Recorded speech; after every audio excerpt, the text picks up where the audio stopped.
Is it time to close down schools of education? The schools that are teaching the teachers to teach, but I'm not sure if they're doing such a good job. And there's some controversial new research coming out of the Texas Public Policy Foundation. It's time to spill some sweet tea.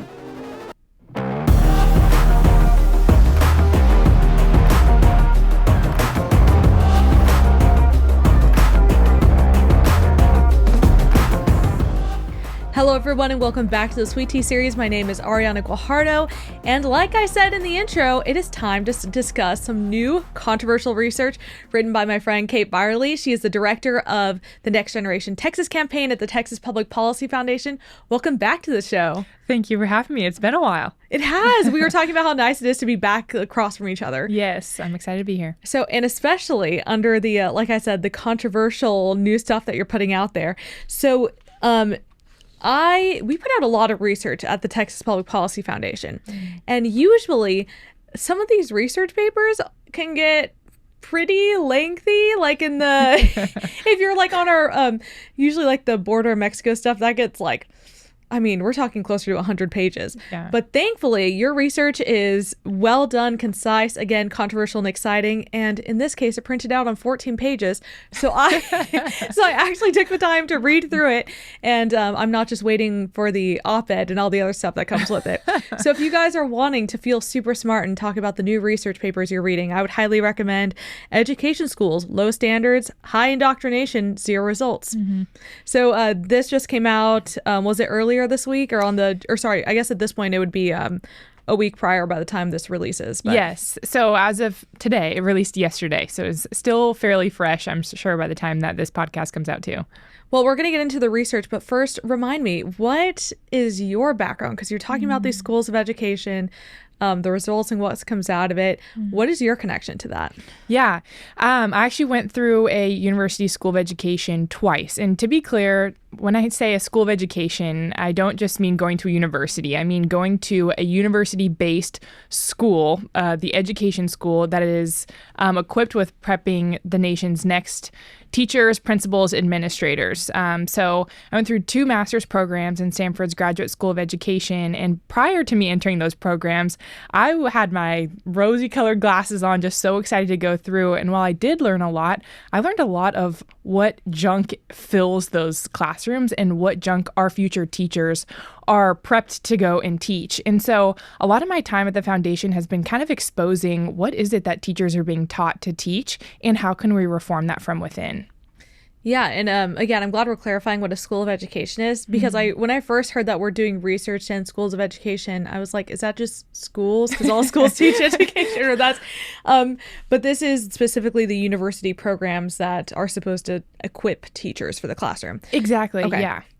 So let's go back a little bit. Where do these schools come from to begin with? Is this like and I mean, especially if we're proposing that these programs aren't working anymore, where did they all begin? Yeah. Well, we'll go back and start with the early 19th century. We had in America a thing called normal schools. And there's so many of these words that you're using. I remember going through it. I'm like, what's a normal school? Like just every school? Yeah, that's what they called it. And it actually functioned similar to a technical school. So it's a 2-year program of, they would teach teachers how to teach elementary school. So it was having these teachers go in through a rigorous 2-year program, being equipped with knowing the content knowledge. And then with the classroom management, they would learn on the fly. So it's, in short, a 2-year program. And this, during that time, our literacy rates in America were off the charts. People were so smart and were just very literate then. And then we see... And again, this is early 19th century? Okay, wow. Correct, and yes. This is a time you were pointing out in your research where America was a really rural place. Exactly. And in rural America, we had, like you said, great literacy rates. And there were the normal schools where teachers were getting their education. Yes. And then what happened? Well, those normal schools, they worked. But I think in efforts to professionalize the teaching degree, it moved from these normal schools to infiltrating the university. So it went education went from the art of teaching to the science of education. So in order to kind of professionalize itself, it had to produce research within a university. So we see key players like John Dewey starting up a school of education at Columbia.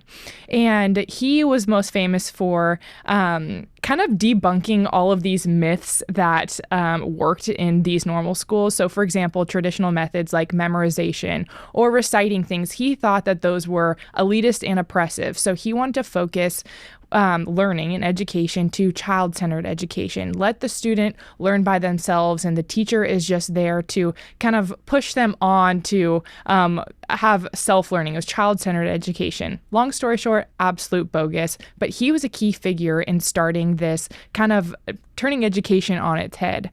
And then we see other players come in through the long march through the institution. So we get Antonio Gramsci, the Marxist communist Italian prisoner who wrote the prison notebooks, the famous prison notebooks, where he kind of came up with cultural hegemony, which essentially builds off of this idea that Dewey had said that the higher class people, they rule society, they get all the power through language, through education, through the institutions, and we can't change it, so we have to change it from within.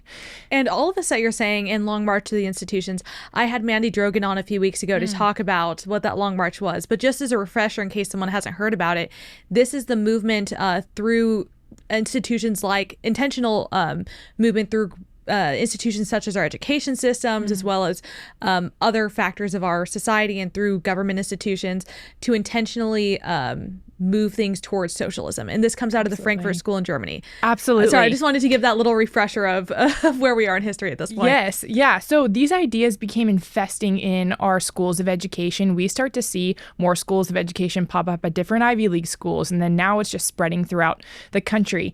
And it's crazy because the head of these schools themselves, they know that they're corrupt from within. We saw Harvard's own president, Lawrence Lowell. He said that the upcoming school of education during that time, it was a quote, a kitten that ought to be drowned. So he knew that these education schools, they didn't belong in the university. We have to return back to the normal schools. And now the problems are only compounding as we see them currently today. Well, let me play devil's advocate for a little bit. So you were talking about how teaching used to be seen more as an art or as a craft that you're learning, or even in this research paper, you talk about these were subject matter experts who would then teach at higher levels.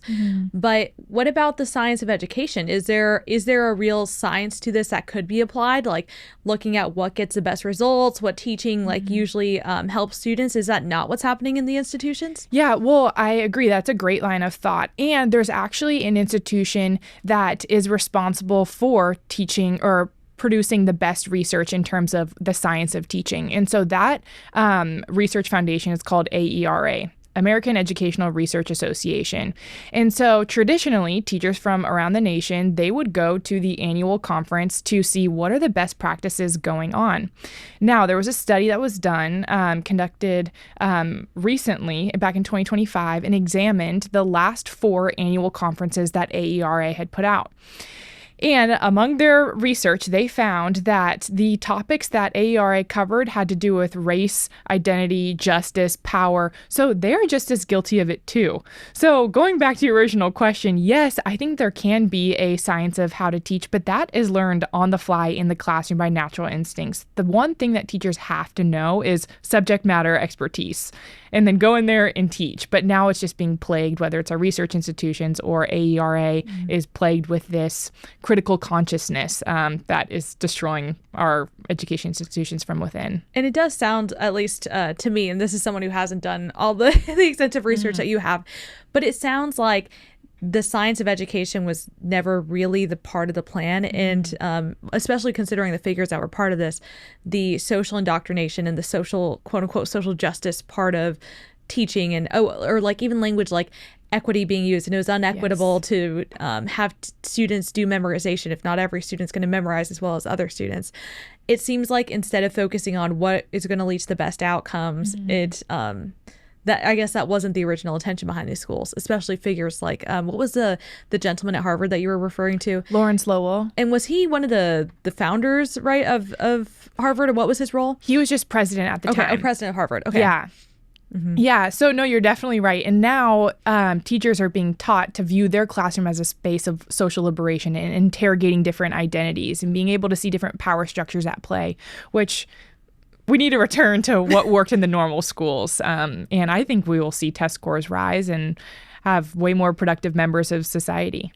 I do find it interesting, just the fact that they were called like quote unquote normal schools to teach, and partly just because it's ironic just in today. I'm not sure if you've seen that movement online from the right talking about return to normalcy, like people saying let's stop doing weird stuff and just let's all just be normal and do what works. Have you seen A Day in My Life Being Normal? And it's a guy who like goes to the gym, goes to his office, come back, eats dinner, spends time with his family, this promotion of normalcy, and it sounds like there is a normal to be returned to in this setting too. Absolutely. Normal works. So is part of the reason you're so passionate about this because you've seen these schools from the inside, and how has that influenced the research and stuff that you've done? Yeah, no, absolutely. I guess when I was going through my programs at the schools of education, I didn't necessarily know, or I wasn't able to articulate what it is that I thought was wrong. I just knew something was wrong. And particularly when the alarm bells went off for me first was we had to write a positionality statement before going into our class, our first class. And it was writing a 1-page paper on why, or the biases that you hold, and if you are white, you have to explain how that can spirit murder Black and brown students. And this is the first time. I'm so sorry. Did you say that you had to spirit murder? Absolutely. I don't know what that means to this day.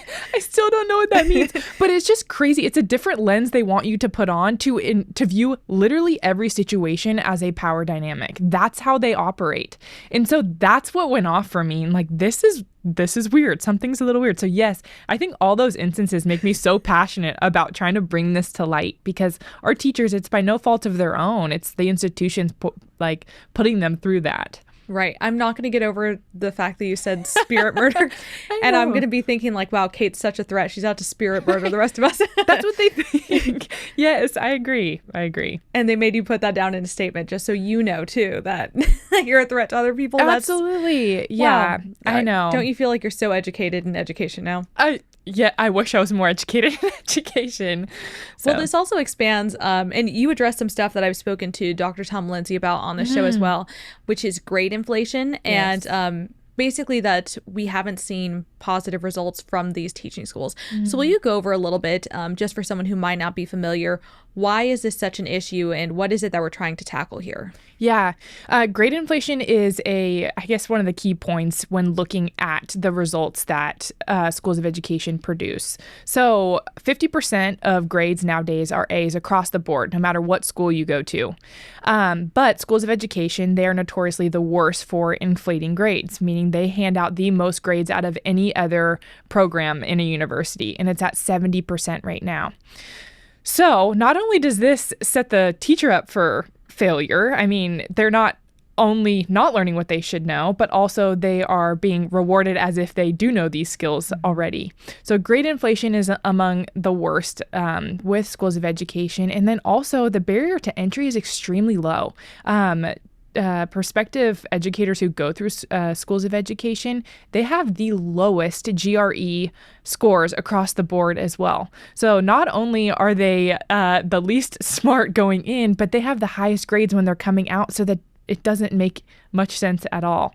And on top of that, which is the most, I think, damning piece of evidence, is the dirty little secret, the product that you get when you come out of a grad school of education is a state credential to go teach, as well as a master's in education.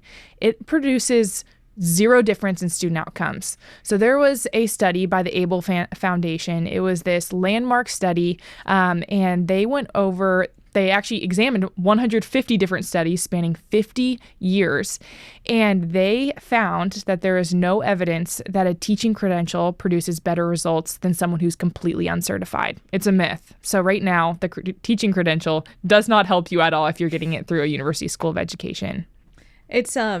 It's also weird, like, seeing the type of research that you're doing where some of this spans decades and decades long. Because we think about like modern education issues that we're seeing now with the literacy rates and the math scores that we're seeing. But it sounds like these schools of education, these institutional problems go way back, and possibly even to the beginning, as you end up pointing out. But one of the things that also was just jarring whenever I was reading this was the fact that the scores for the teachers going into these schools are so low compared to other master's programs. And teachers are an instrumental part of our society, and yet we're not, I hate to say it seems like they're like to use the Trump line, we're not sending our best, or Yeah, we're getting the bottom of the barrel. Right. Yes. But I mean, there's so many good teachers, and we've been both at the foundation and at other groups. Actually, we were both at the Teacher Freedom Summit recently, Yes. Where they were talking about the importance of teachers who show merit being able to be rewarded for that, and make sure that those are the teachers who are moving forward and getting recognized in their career, both in terms of accolades, but also in terms of their payment, right? Not serving the lowest common denominator. But sorry, I forgot where I was like circling in on this. It just seems like it's interesting how all these little pieces of education are connected, and it seems like we're finding where the source of this is, which is schools of education. Yes, and these problems are only being exacerbated through the schools of education. And I claim in the paper that it is a 100-long experiment that has utterly failed. And we can't rebuild within the institution because it's built on flawed parts to begin with. So we need to, I make the case for abolishing it entirely. And I understand that is not something that's going to pass the legislature anytime soon. And we have some more recommendations as to what we can do through the education institutions now, bits and pieces. But I think we need to return back to what it was with the normal schools.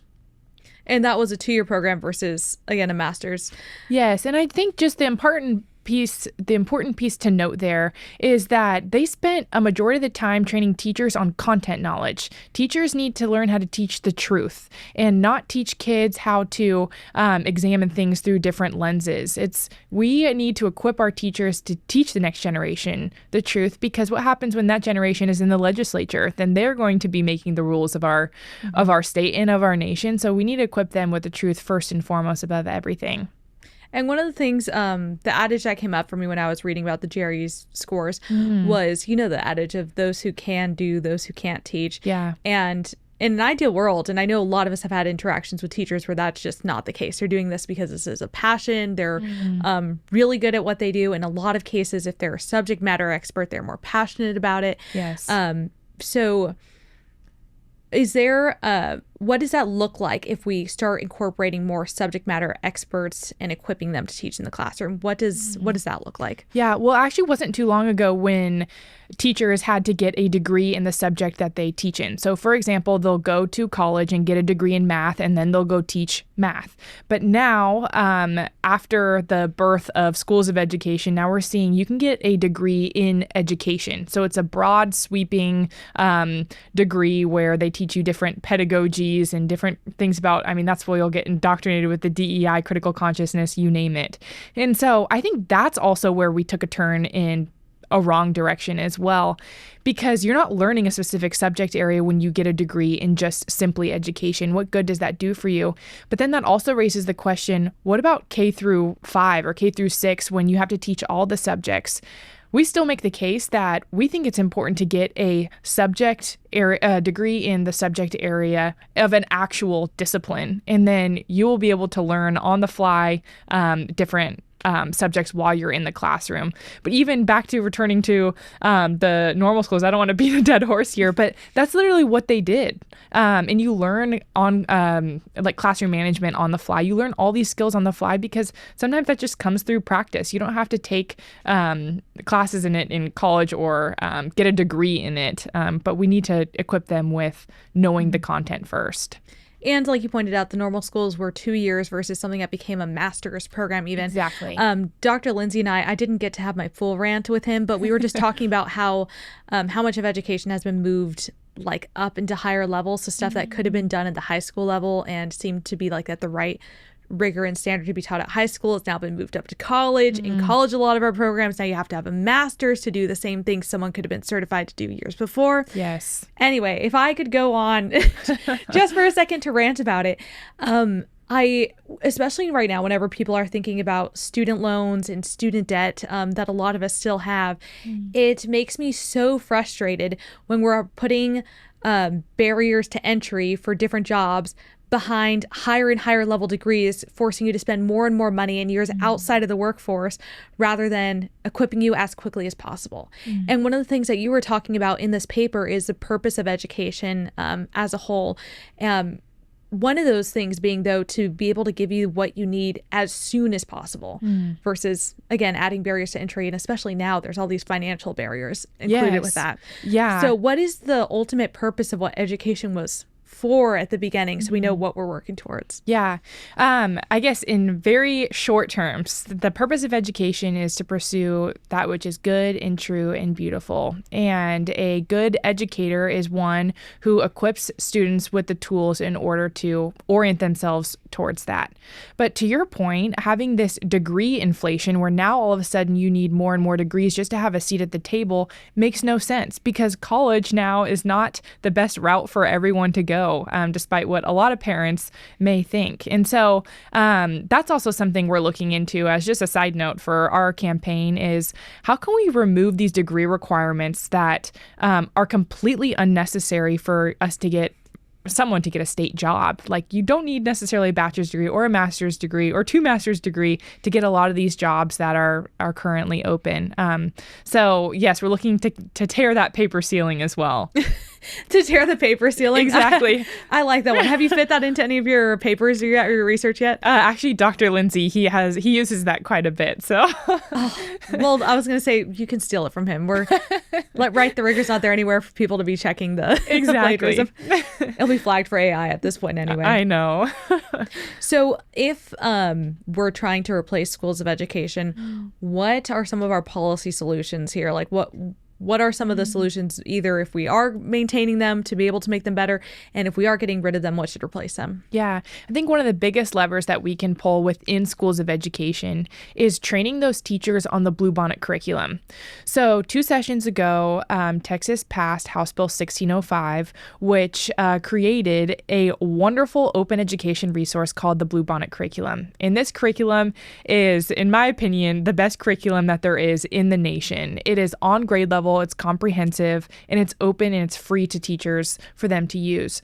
So in order to get students to have more exposure to this, why don't we use that curriculum in schools of education to train these teachers on? So instead of them learning abstract theory, prepping them with the knowledge through the Bluebonnet curriculum so that it's a seamless transition between them studying at a university school of education and going directly into the classroom. That's the biggest lever we can pull. And then also some other ideas that we floated around is getting a subject degree or getting a degree in the subject that you intend to teach in, and then also being trained by a master teacher. So having school districts have set up programs similar to how they're doing it actually in Tennessee right now. The district hires you, and then they put you under a master teacher, and you have training under a master teacher and get to use that classroom to kind of refine your skill, and then they hire you from within, which we think that's Is that almost like an apprenticeship kind of model? Exactly. Yes. See, I'm a big fan. Like, you know how earlier I kept saying I'm just so mad we keep creating these barriers for entry into the workforce? Yes. I'm a huge fan of anything that gets people on the job, and I feel like on-site training is one of the best ways that you learn for any part of your career. And it seems like teaching's no different, especially if there's other mentors to keep you accountable and make sure that students are still growing. Agreed. And you get paid while doing it too. So that incentivizes teachers to do that as well. Yes. So, I'm so excited about that. And just for people who don't know a little bit about the Bluebonnet curriculum, one of the things that I really appreciate about it is the focus on reading and reading full text and the way that it pairs some of that. Would you mind speaking a little bit about what it does, the Bluebonnet curriculum has in that regard? Yeah, no, absolutely. I think the text, like you mentioned, that they provide students with is just super rich in teaching students about character formation, virtue, orienting them towards that which is good and true and beautiful. And so I think that the curriculum that you'll see within the Bluebonnet curriculum is so different than what we are seeing districts using themselves. And so I think it's almost bulletproof. I was reading through some of the curriculum before it actually got voted in to be an open education resource. And I found, like, the first thought that came to my head when reading it was, wow, I've been sidelined for most of my elementary education. I wish I learned all this stuff about Texas history and just grammar even too. And so it's a wonderful curriculum. And I think the more that Texas has it, the better our future will be equipped. And even on the literature side for the assigned books, I really liked the pairings that they had at different grade levels to focus on different themes and bringing, I guess, literature and history together in a really interesting way. Yes, it works in harmony when you do it like that. Yeah, so I'm excited to see what the results are for students. But what's next for the rest of your research, and where do you see this going, Kate? Well, I think this research just gets the conversation going. And so we've seen a couple other of our partners working on similar things and how to refine schools of education from within. So I'm excited to keep the conversation going with them and seeing what alternatives we can promote with alternative certification programs. So we're excited about that. And then back on the topic of grade inflation, we are just charging the way with grade inflation. Now it is a national conversation, which we're so excited about. And we can't wait to see what happens in the legislature with this during the 90th session, as there's lots of talk on it. Even on social media as well. So that's where NGT is kind of keeping our focus in those two lanes right now. And then lastly, are you prepared for pushback that you're going to get from creating such a controversial paper? I am. I think it's because, I mean, to use a term from the left, that I do have the lived experience where it's true. Like, I've been there. I know exactly what these teachers are going through. And so, yes, I'm ready to receive pushback because I've been through it. I know what it's like. Right. And just to, like, I guess, prepare a little bit or to add some buffer here, it seems to me like part of what your research is saying is that there are teachers who are still going to be good teachers who went through this, but they're succeeding in spite of these schools of education, not because of. Absolutely. Couldn't have said it better myself. So hopefully I added a little bit of a buffer there for you as you get feedback. But thank you so much for joining me today. Again, everyone, if you want to feel super smart and say you're reading and keeping up with research, you can find it at texaspolicy.com. This one is called Education Schools, Low Standard, High Indoctrination, Zero Results. Kate, thank you so much for joining me today. Thank you for having me. And everyone else, we'll see you next time.